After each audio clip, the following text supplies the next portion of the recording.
Oh.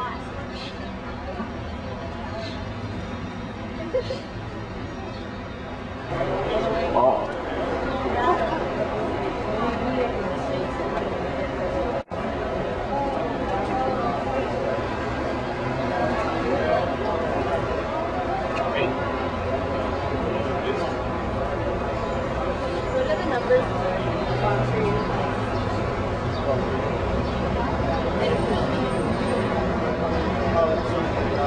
Okay, there is more room here on the sides, please, so we make a circle around. Guys, get a little bit closer, please.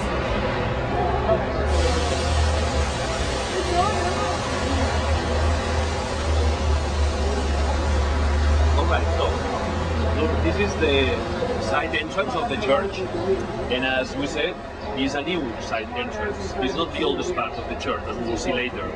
It's a facade that we call the Passion and the Death of Jesus, because it represents the last days of the life of Jesus, when Jesus was crucified, okay?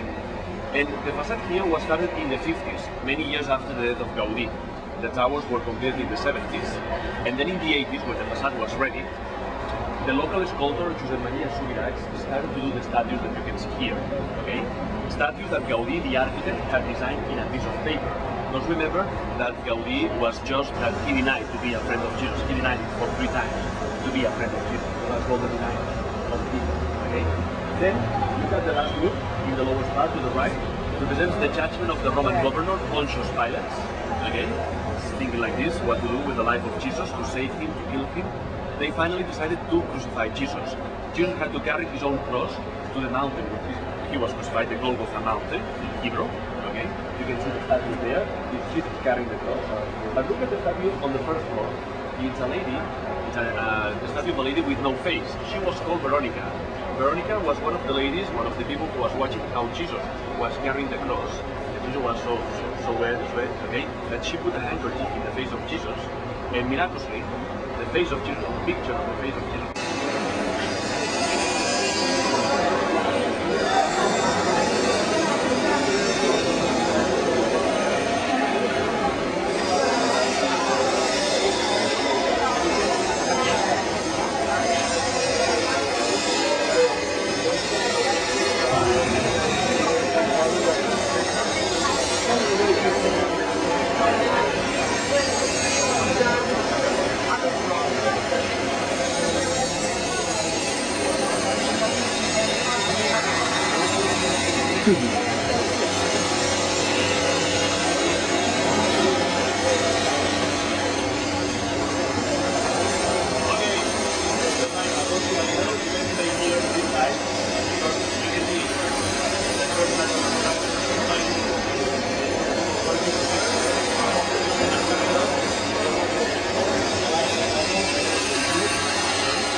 A gigantic bench that is considered to be the longest bench in the world, like 200 meters of bench, in an undulated form that recalls like a gigantic snake, gigantic and colorful snake, because Gaudí designed that bench with pieces of mosaics and tiles in a technique that was very popular at the beginnings of the 20th century called trencadís. Trencar in Catalan means to break. They used to buy tiles, but also bottles, coffee cups, dishes, chinas, porcelains, anything. Okay, they used to break on purpose, and with those bits and pieces, with those different broken parts, they were combining the forms and the colors in order to decorate buildings, in order to decorate the bench and the different parts of the park. Okay, so that square was the place supposed to be the place to meet the other neighbors, to sit down in the bench, to talk, to sit down and watch the children playing in the middle of the square, like if the square was the playground of the new residential area. Underneath the square, Gaudí also built the marketplace, a place that was supposed to be used for the celebration of the market. So imagine farmers, peasants living in the farms around, going there to sell dairy products, to sell vegetables, fruits to the inhabitants of the new residential district. But I am sure that when you will see the market of the park, well, you will say that it's not a market. It doesn't look like a market, but like a Greek temple, because, you know, Gaudí knew very well the architecture of the ancient Greeks or the ancient Romans, and he used almost neo-Doric columns, so it's an influence or an homage to the classical architecture of the ancient Greeks. He used neo-Doric columns to decorate the market, so the market, more than a market, it looks like a real Greek temple, okay? And underneath the marketplace, Gaudí also designed the water cistern, an area, gigantic water cistern, to collect and to supply waters to the inhabitants of that district. Then also Gaudí built the front door. The front door is made by two pavilions, two small houses that we call pavilions, okay? One house was supposed to be the house of the portier, the guardian of the new residential district, and the second pavilion, well, it really looks like fairy tale architecture, or some people even say Disney architecture, okay?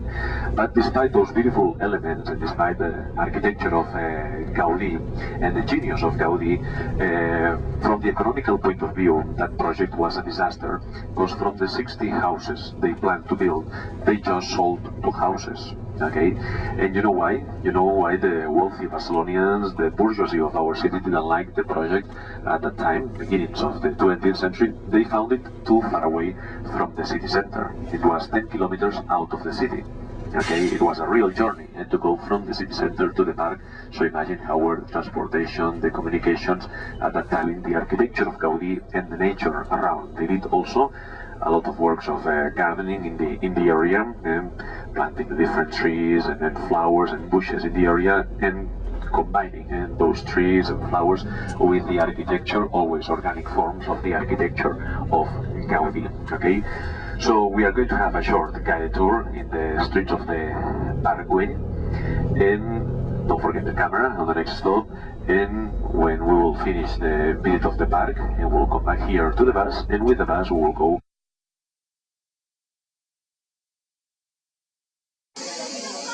What's up, man?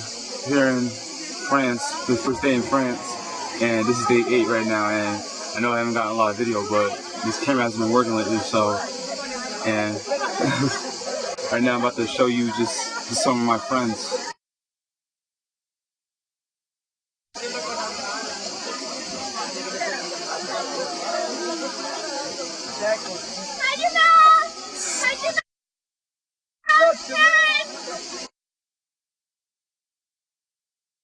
Oh gosh.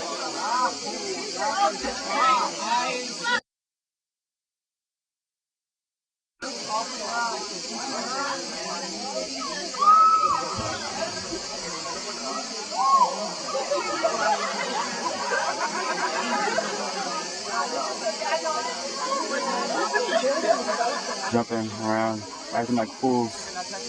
Getting low.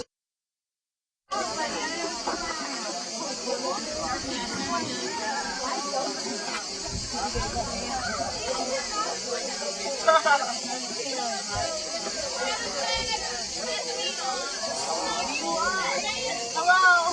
Hi. To all those in America. I don't know who I'm talking about.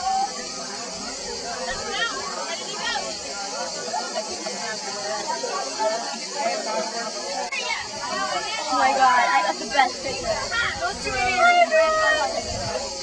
That was the best picture ever. Oh my god. I got it in a minute.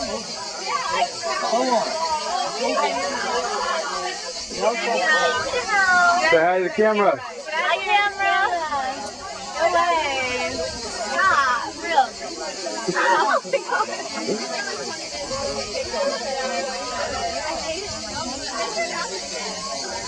Say hi, ladies. Hey.